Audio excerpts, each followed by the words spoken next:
Welcome to my channel. இந்த வீடியோவில் நம்ம இந்தியாவில் கல்வி வளர்ச்சி இந்த டாப்பிக்கில் இருந்து ஒரு 67 இம்பார்ட்டன்ட் கொஸ்டின் பார்க்கலாம் பாருங்கள். ஃபஸ்ட்டு கொஸ்டின், அறிவியல் பாடங்களில் கற்றலை ஊக்குவித்த ஜெய்ப்பூரை சேர்ந்த மன்னர் யார்? ராஜா ஜெய்சிங். செகண்ட் கொஸ்டின், கியாசுதீன் மதரசா எங்கு அமைந்துள்ளது? டெல்லி. அடுத்து மூணாவது கொஸ்டின், மௌலானா சத்ருதீன் மதரசா எங்கு அமைந்துள்ளது?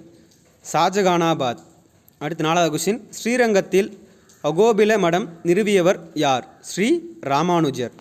அடுத்து ஐந்தாவது கொஸ்டின், இந்தியாவில் நவீன கல்வி முறையை தொடங்கிய முதல் ஐரோப்பியர் யார்? போர்ச்சுகீசியர்கள். அடுத்து ஆறாவது கொஸ்டின், இயேசு சங்கத்தின் உறுப்பினரான பிரான்சிஸ் சேவியர் எங்கு பல்கலைக்கழகம் தொடங்கினார்? கொச்சி. அடுத்து ஏழாவது கொஸ்டின், கிறிஸ்துவ அல்லாத குழந்தைகளுக்கு கல்வியை அறிமுகப்படுத்திய முதல் சமய பரப்பு அமைப்பு எது? ஜான் கின்னாட்டரின் இவான்சலிஸ்டிக். இந்த அமைப்பு தான் உங்களுக்கு ஃபஸ்ட்டு கிறிஸ்துவ அல்லாத குழந்தைங்களுக்கு கல்வியை அறிமுகப்படுத்துச்சு. அடுத்து எட்டாவது கொஸ்டின், 1812ஆம் ஆண்டு தரங்கம்பாடியில் இலவச பள்ளிகளை நிறுவியவர் யார்? Doctor CS John. அடுத்து ஒன்பதாவது கொஸ்டின், திருவிதாங்கூரில் பள்ளிகள் மற்றும் ஆசிரியர்களுக்கான பயிற்சி கல்லூரியை தொடங்கியவர் யார்? சீகான் பால்கு மற்றும் அப்ளூட்ஸோ. இது ஒரு இம்பார்ட்டன்ட் கொஸ்டின் பார்க்கலாம் பாருங்கள். திருவிதாங்கூரில் பள்ளிகள் மற்றும் ஆசிரியர்களுக்கான பயிற்சி கல்லூரியை தொடங்கியவர் யாருன்னு பார்த்தீங்கன்னா சீகன் பால்கு மற்றும் அப்ளூட்ஸோ. அடுத்து 10வது கொஸ்டின், கல்கத்தாவில் பிஷப் கல்லூரியை தொடங்கியவர் யார்? Bishop Middleton. அடுத்து 11வது கொஸ்டின், நூலகத்தை பற்றிய குறிப்பு காணப்படும் சோழர் கால கல்வெட்டு எது? திருவிடைகாலை கல்வெட்டு. இது ஒரு இம்பார்ட்டன்ட் கொஸ்டின் டைம் பாருங்க. நூலகத்தை பற்றிய குறிப்பு காணப்படும் சோழர் கால கல்வெட்டு எதுன்னு பார்த்தீங்கன்னா திருவிடைகாலை கல்வெட்டு. அடுத்து 12வது கொஸ்டின், மருத்துவ பள்ளி பற்றிய குறிப்பு காணப்படும் சோழர் கால கல்வெட்டு எது? வீர ராஜேந்திர சோழனின் திருவாடுதுறை கல்வெட்டு. அடுத்து 13வது கொஸ்டின், பாண்டியர்களின் காலத்தில் கல்வி நிலையங்கள் எவ்வாறு அழைக்கப்பட்டன? கடிகை சாலை மற்றும் வித்யா சாதனம். அடுத்து 14வது கொஸ்டின், பாண்டியர்கள் காலத்தில் ஆசிரியர்களுக்கு வழங்கப்பட்ட நிலங்கள் எவ்வாறு அழைக்கப்பட்டன? சாலபோகம். அடுத்து 15வது கொஸ்டின், எந்த மன்னர்கள் ஆட்சியில் திண்ணை பள்ளிக்கூடம் நிறுவப்பட்டது? நாயக்கர்கள் ஆட்சியில். அடுத்து 16வது கொஸ்டின், எந்த மன்னர் காலத்தில் பெர்னாட்டஸ் மதுரைக்கு வருகை புரிந்தார்? வீரப்ப நாயக்கர் காலத்தில்.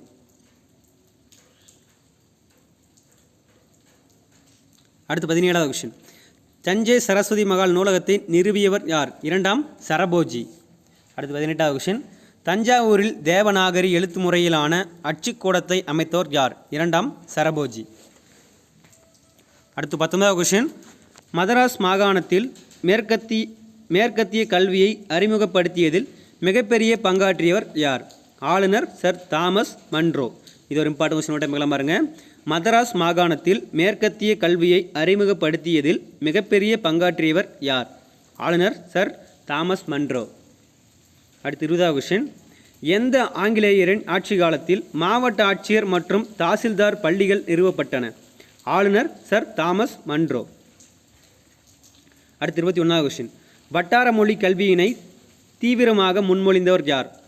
Mount Stuart Elphinstone. அடுத்து 22வது கொஸ்டின், மும்பையில் எல்பின்ஸ்டன் கல்லூரி எப்பொழுது தொடங்கப்பட்டது? 1827ஆம் ஆண்டு. அடுத்து 23வது கொஸ்டின், இந்தியாவில் கல்வியை மேம்படுத்துவதற்காக ஆண்டுதோறும் 1 லட்சம் ரூபாய் தொகையை வழங்குவதற்கான ஏற்பாட்டை செய்த ஆங்கிலேய சட்டம் எது? பட்டய சட்டம் 1813. அடுத்து 24வது கொஸ்டின், இந்தியாவில் ஆங்கில வழி கல்வி எப்பொழுது யாரால் கொண்டு வரப்பட்டது? 1835ஆம் ஆண்டு இல்மெக்லோ என்பவரால் கொண்டு வரப்பட்டது. இது ஒரு இம்பார்ட்டன்ட் கொஸ்டின் பாருங்க. இந்தியாவில் ஆங்கில வழி கல்வி எப்பொழுது யாரால் கொண்டு வரப்பட்டது பார்த்தீங்கன்னா 1835ஆம் ஆண்டு இல் மெக்காலே என்பவரால் கொண்டு வரப்பட்டது. அடுத்து 25வது கொஸ்டின், சர் சார்லஸ் உட்கல்வி அறிக்கை எந்த ஆண்டு ஏற்படுத்தப்பட்டது? 1854ஆம் ஆண்டு. அடுத்து 26வது கொஸ்டின், தொடக்க கல்விக்கு முக்கியத்துவம் அளித்த ஹெண்டர் கல்வி குழு எந்த ஆண்டு ஏற்படுத்தப்பட்டது? 1882ஆம் ஆண்டு ஏற்படுத்தப்பட்டது. அடுத்து 27வது கொஸ்டின், இந்தியாவில் ஆங்கில கல்வியின் மகா சாசனம் என்று அழைக்கப்பட்டது எது? சார்லஸ் உட்ஸ் கல்வி அறிக்கை. அடுத்து 28வது கொஷின். உலகளாவிய பொருளாதார பெருமந்தம் ஏற்பட்ட ஆண்டு எது? 1929ஆம் ஆண்டு. அடுத்து 29வது கொஷின். கல்வி மேம்பாட்டிற்கான சார்ஜன்ட் கல்வி அறிக்கை எப்பொழுது உருவாக்கப்பட்டது? 1944ஆம் ஆண்டு உருவாக்கப்பட்டது. அடுத்து 30வது கொஷின். வார்தா கல்வி திட்டம் யாரால் எப்போது உருவாக்கப்பட்டது? 1937இல் மகாத்மா காந்தியடிகளால் அவர்களால் உருவாக்கப்பட்டது. கொஸ்டின் மட்டும் பாருங்க. வார்தா கல்வி திட்டம் யாரால் எப்போது உருவாக்கப்பட்டது பார்த்தீங்கன்னா 1937ஆம் ஆண்டு மகாத்மா காந்தியடிகளால் உருவாக்கப்பட்டது. அடுத்து 31வது கொஸ்டின். அனைவருக்கும் கல்வி இயக்கம் சர்வ சிக்ஷா அபியான் SSA எந்த ஆண்டு தொடங்கப்பட்டது? 2000 முதல் 2001ஆம் ஆண்டு. அடுத்து 32வது கொஸ்டின். கல்வி உரிமை சட்டம் RTE எந்த ஆண்டு அறிமுகப்படுத்தப்பட்டது? 2009ஆம் ஆண்டு. அடுத்து 33வது கொஸ்டின். அனைவருக்கும் இடைநிலை கல்வி திட்டம் எப்போது தொடங்கப்பட்டது? 11ஆம் ஐந்தாண்டு திட்ட காலத்தில். அடுத்து 34வது கொஸ்டின். R15 மற்றும் 16 வயதுக்குட்பட்ட இளம் மாணவர்களுக்கு தரமான எளிதில் கிடைக்கக்கூடிய எளிய அணுகுமுறையுடன் அனைவருக்கும் வாய்ப்புகளை உருவாக்கும் இடைநிலை கல்வியை அளிப்பது எந்த திட்டம்? அனைவருக்கும் இடைநிலை கல்வி திட்டம் RMSA. அடுத்து 35வது கொஸ்டின். சமமான வாய்ப்புகள் மற்றும் சமமான கல்வி விளைவுகளை அளவிடுதல் ஆகிய பள்ளியின் செயல்திறனை மேம்படுத்துவதற்காக பரந்த குறிக்கோளை அடைய ஏற்படுத்தப்பட்ட திட்டம் எது?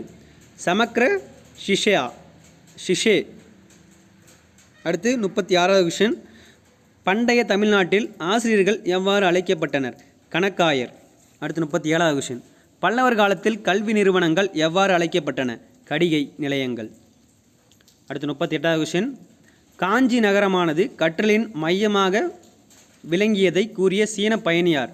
Yuan Shuang. அடுத்து 39வது கொஸ்டின். தமிழ் இலக்கிய வரலாற்றில் மிகவும் அறிவார்ந்த மற்றும் புதுமைகளை புகுத்திய காலம் என்று போற்றப்படுவது யாருடைய காலம்? சோழர் காலம். அடுத்து 40வது கொஸ்டின். சோழர் காலத்தில் இருந்த புகழ்பெற்ற வேத கல்லூரி எது?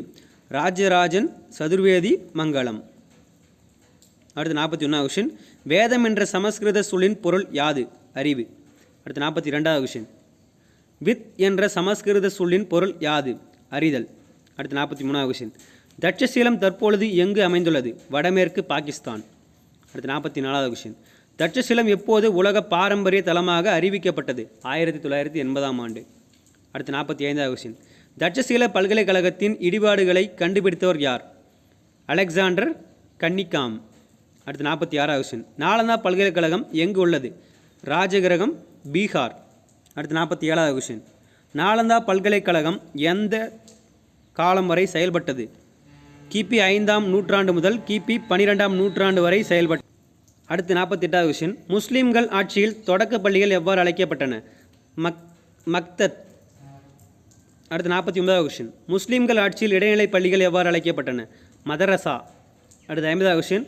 டெல்லியில் மதரசாவை நிறுவிய முதல் ஆட்சியார் யார்? இல்துமிஷ். அடுத்து 51வது கொஸ்டின். பல்கலைக்கழக கல்வி குறித்த ராதாகிருஷ்ணன் கல்விக்குழு எந்த ஆண்டு ஏற்படுத்தப்பட்டது? 1948இல். அடுத்து 52வது கொஸ்டின். பல்கலைக்கழக மானியக் குழு எந்த ஆண்டு அமைக்கப்பட்டது? 1948இல். அடுத்து 53வது கொஸ்டின். இடைநிலை கல்விக்குழு எந்த ஆண்டு அமைக்கப்பட்டது? 1952 முதல் 1953 காலகட்டத்தில். அடுத்து 54வது கொஸ்டின். கோத்தாரி கல்விக்குழு எந்த ஆண்டு ஏற்படுத்தப்பட்டது? 1964ஆம் ஆண்டு. அடுத்து 55வது கொஸ்டின். நாடு முழுவதும் ஒரே மாதிரியான 10th +2 +3 என்ற கல்வி அமைப்பை பரிந்துரை செய்த குழு எது? கோத்தாரி குழு. அடுத்து 56வது கொஸ்டின்.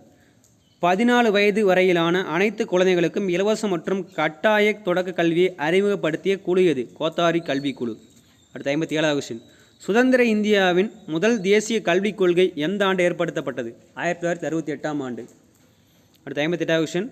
இந்திய அரசால் எப்பொழுது புதிய கல்விக் கொள்கை அறிமுகப்படுத்தப்பட்டது? 1986ஆம் ஆண்டு.